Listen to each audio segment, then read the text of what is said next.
BJP యొక్క పాత్ర Jubilee హిల్స్లో ఏ రకంగా ఉండబోతుందంటే ఏమంటారు? ఇప్పుడు ఎగ్జిట్ పోల్ మన రిపోర్టు 11.5% అయింది ఉమ్. బీజేపీ ఓట్ షేర్ అండి. ఎన్ని వేల ఓట్లు అప్పుడు అవి? ఇప్పుడు యావరేజ్న ఒక 2,50,000 ఓటర్స్ మేము తీసుకున్నామండి. యావరేజ్న తీసుకుంటే దానికి ఇంచుమించుగా ఒక 26,000. ఇంచుమించుగా 25,000 to 30,000 ఓట్స్ పోలే అవకాశం ఉందండి. ఓకే, సో గతంలో కూడా 26,000 ఓట్లు వచ్చినాయి, మళ్ళీ అగైన్ అదే ఓటు. అగైన్ ఇంచుమించుగా ఒక ప్లస్ 5,000 ఒక ఓట్స్తో అదే ఓటుని రావచ్చు ఇంచుమించుగా.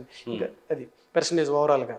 అయితే బీజేపీ ఇక్కడ ఏంటంటే ఒక స్ట్రాంగ్ ఓట్ బ్యాంక్ తప్ప ఇంకా పైన, ఎందుకంటే ఇక్కడ అంతా ఎలక్షన్ మీద మొత్తం వెళ్ళేదంతా కూడా కేసీఆర్ రేవంత్ రెడ్డి మీద వెళ్తుంది.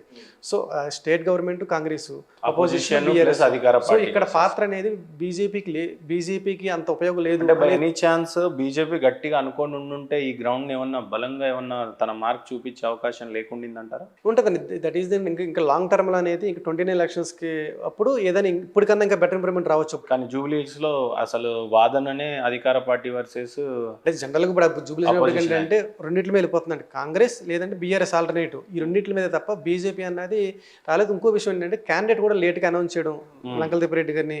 సో కొంత బీజేపీలో కూడా కొంత మైనస్ కనిపించిందండి స్టార్టింగ్ నుంచి కూడా.